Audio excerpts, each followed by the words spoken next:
Welcome to another episode of Food Beyond Its Nutrition, and today we have for you wild and mixed rice with mushrooms and butternut squash soup. Okay guys, to make this absolutely delicious wild mixed rice, mushroom and butternut squash soup, here I have a cup of wild rice, mixed wild rice that has been washed and drained. It's really important to wash and drain your rice. Lots of people, I see them just dump it in there, but you need to get rid of the manufacturing dust and all that sort of stuff. Here I have a pound of mushrooms, and what I did was I mixed them. I've got, your regular button mushrooms, and these are baby portobellas. So these are baby bella mushrooms. You can use any mushroom of your choice. Those were my choice. Actually, that's what I had on hand, if the truth be known. Also, guys, you know me. I have my Better Than no base chicken bouillon here. I love it. It absolutely has revolutionized my plant-based cooking. And here I have 3 cups of the actual stock prepared. I also have a cup of, 8 ounces plus of coconut milk. Of course, prerequisite, salt, and you need to make sure that you check yourself with salt because this has a lot of salt in it. This base is salty. So I've got salt, black pepper. I'm also going to use Wright's liquid smoke, and I'm using applewood. If you're able to get it, this is kind of hard to get, at least around here it is. So I'm using the applewood smoke. If you're able to get it, then use this. This gives a lighter, it's not as intense as mesquite or hickory. I need some masala wine. Here I have some garlic oil. I had fried some garlic. I had browned some garlic yesterday. And I have my avocado oil. Okay, so these are the vegetables, the aromatics that I'm going to be using. I have 1 medium onion chopped. I have 2 stalks of celery chopped. I have 4 cloves of garlic that I have chopped, and I have some sprigs of thyme. I also have, just took it out the freezer, 1 habanero pepper. Yes, I'm gonna put that in there, give it a little I have large carrot chopped. I have some fresh green peas here. I'm gonna put those in. Behind the green peas are my tomatoes. I have fresh corn, cut that off the cob. And yes, part of the star of this show is my butternut squash. You need to leave the skin on the butternut squash, which I did here. And if you are going to use the skin, guys, as much as possible, try to make it organic. So guys, this is the entire star of the show, the mushrooms, yay. Let's get this there, the mushrooms, and of course, the wild rice. Right, so let's get to it. Okay guys, the first thing we're gonna do is put our garlic oil into a nice large Dutch oven. If you don't have garlic oil, that is absolutely fine. I'm going to top this up ever so slightly with some avocado oil. Maybe about another tablespoon. That was about ½ a tablespoon. I'm going to put the heat on. And I'm gonna add all of the mushrooms, because what I want to do is I want the mushrooms to be caramelized. Now it looks like a lot, but once they start cooking and they reduce, they let their water out and they start cooking and the whole 9 yards, it reduces down to virtually nothing. I'm actually gonna add some black pepper here. Alright, lay them out as flat as possible. I could have done this in another pan, but I would have lost all the flavor that's going to be left into in the pot. So I'm going to allow this to cook. I'm going to turn it down ever so slightly. Medium high-ish, not raging high, but medium high. And you can hear it doing its thing. And I'll come back as we move forward with this. Right now, the mushrooms are actually releasing their natural juices, which is fine. Eventually, those will evaporate off, and the mushrooms will then start to caramelize, which is what I'm after. It's releasing its juices, so we're going to allow that to actually evaporate, and then the mushrooms will start caramelizing, and then I will add the masala wine and liquid smoke, and we'll move forward from there. Once all the liquid has been released from the mushrooms, they'll actually start to caramelize. So just leave them alone a couple of minutes, let them caramelize. Okay guys, this actually looks really good. Got some nice caramelization on some of these mushrooms, which works really well. So we're going to move on to the next phase of this. I'm actually going to add a little bit of salt. Yeah. That was maybe about 1/8 of a teaspoon. Give that a nice mix. And then to that, I'm going to add about about 1/4 of a teaspoon of liquid smoke. That smells really good.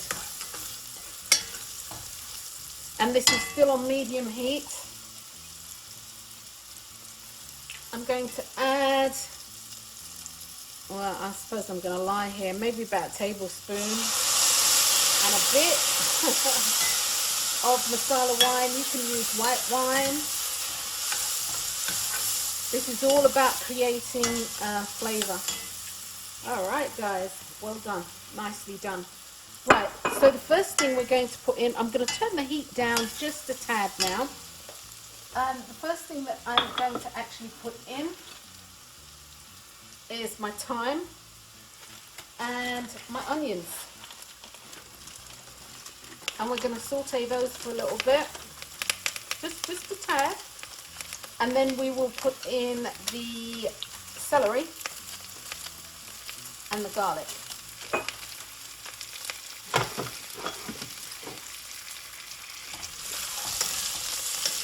All right, guys, make sure you control your heat. This is actually a little high. That's running a little high.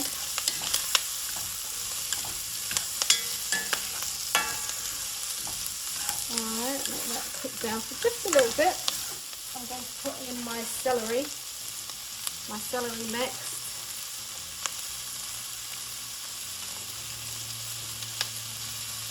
Oh, and the pepper went in. That's okay.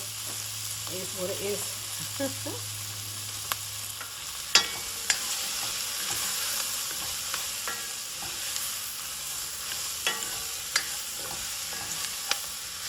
Give that a little head start. It smells absolutely delicious.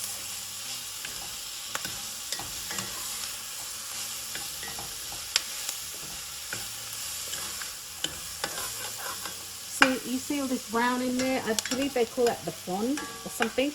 But anyway, when we put the liquid in, when we actually put in the stock, that's going to lift all of that off, and that gives flavour. That brings depth and flavour and colour actually to your dish. I'm going to add my garlic.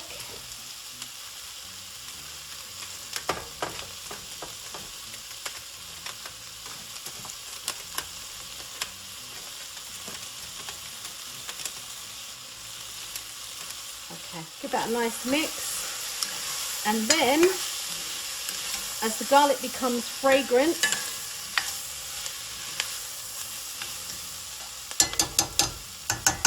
I'm going to put the lid. I'm going to put the lid on. I'm going to turn the heat down, and I'm going to allow this to sweat. So I've got the heat turned down to low, well, just above low, and I'm going to let this sweat for 10 minutes. Okay, and then we'll be back.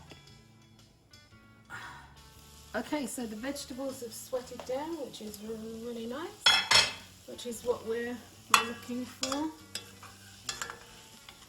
Looks good, looking good, looking good. Now we're going to add the carrots and the tomatoes.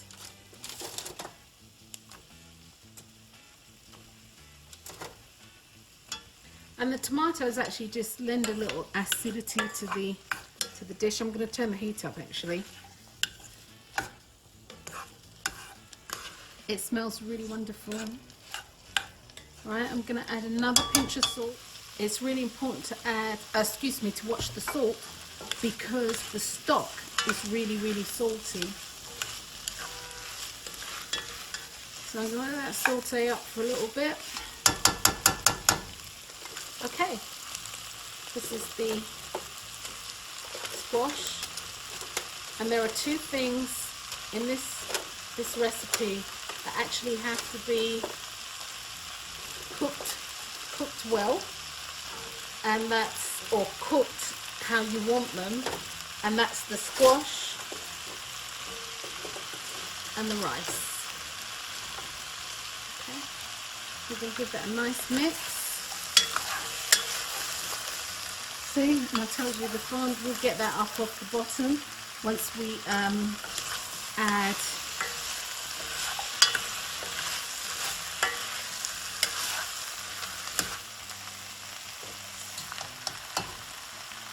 the rice.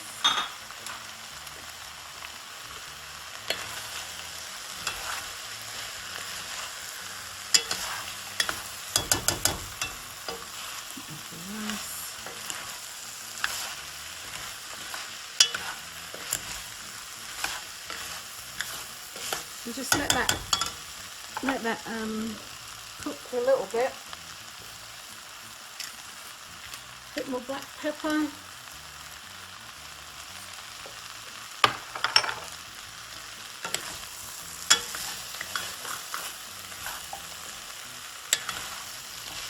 Now, some rices, like the black rice and wild rice, brown rice, can take about 30 minutes to cook, and the actual squash done like this, because we're gonna bring it to a boil and then we're gonna simmer it.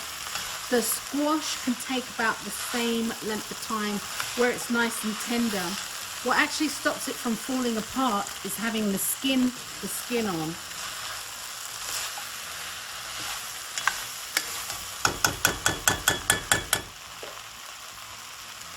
I'm gonna add our stock.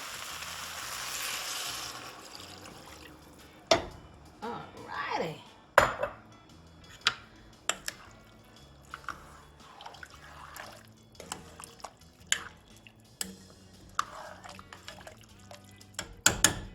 We're going to bring this to a boil, and actually I am going to add another cup of water to this.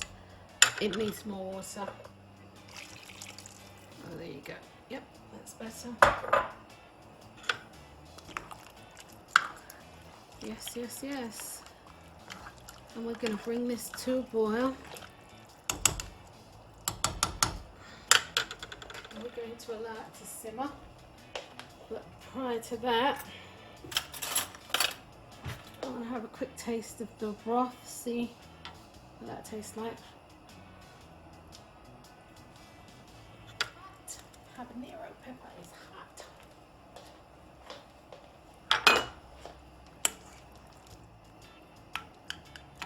Okay, I'm going to fish out my habanero pepper. It's done its job. It's definitely got a kick to it. So I'm going to take my habanero pepper out. Actually, it burst, but it's definitely making its presence known.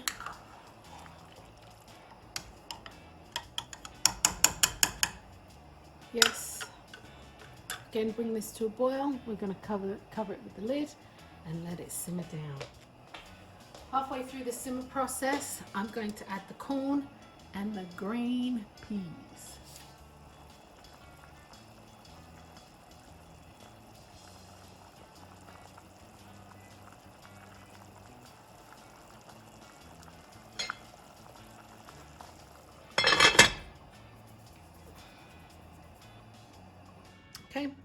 going to turn that down to a definite low,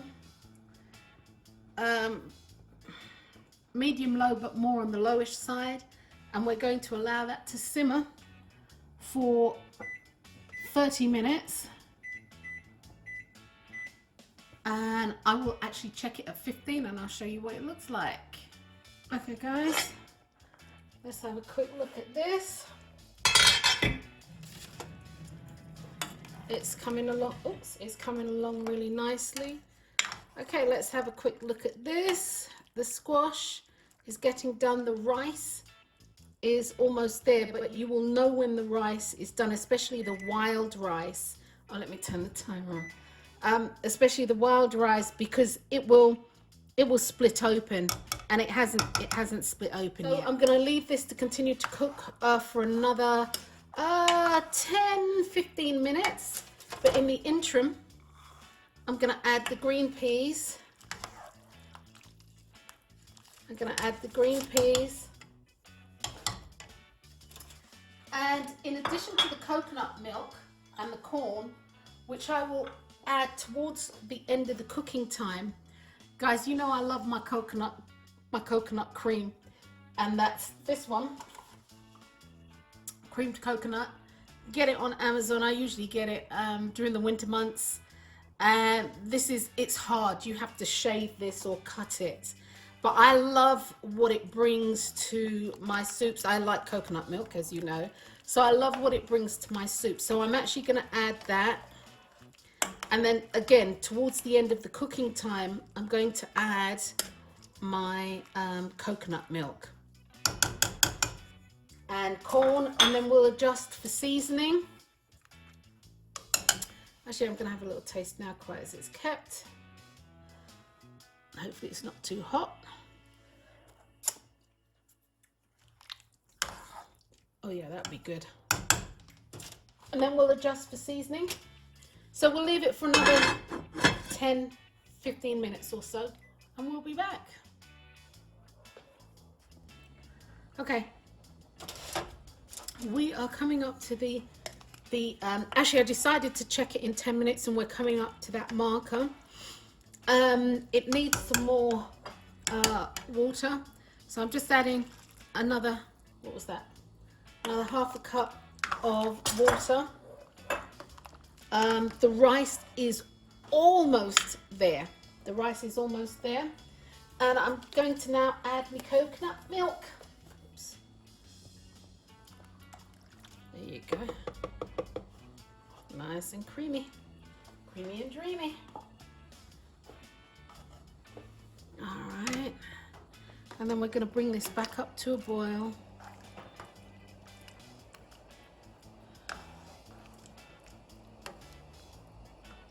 See, my pumpkin's actually cooked. So we're going to bring this back up to a boil and then let it cook for another 5 minutes. And oh, nearly forgot my corn. We're going to put the corn in. Put the corn in.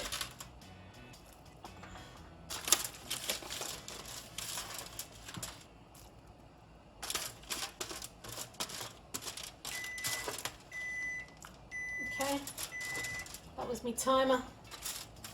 My timer going off. All right. There you go. Bring this up to a boil. I actually think it's going to need just another dash of salt, and that should take care of that. I'm going to have a little taste here, guys, and see what we've got going.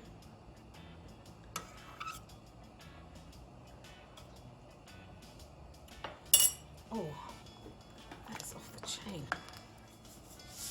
Again. That's it. Do you know, guys, I'm going to measure that. How about that? Because I've been doing this all day,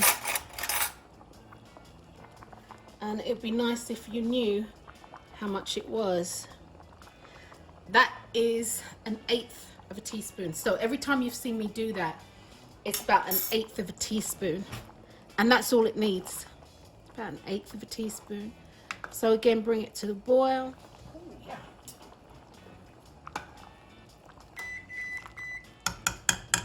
Right, we're going to give it another 5 minutes and it will be done. I'm going to turn it down to a simmer, and then 5 minutes and it will be done. Okay, we're done. I've just turned the heat off. I'm going to fish out the thyme, the actual stalks of the thyme. I'll fish out as many as I can because all the leaves have come off. I mean, if you're making a stew or something, there's truly no point in trying to pick the thyme off. You put it in and the pot will do it for you, and then you just fish out the stalks or the stems, what have you. But yeah, this is it. It's done. I actually have some baguettes baking, and I'm gonna have this with some baguettes. Yay! But done. Wild mixed rice, mushrooms, and butternut squash soup. Guys, this is deliciousness on a plate. Well, you can find this recipe and many more at foodbeyonditsnutrition.com.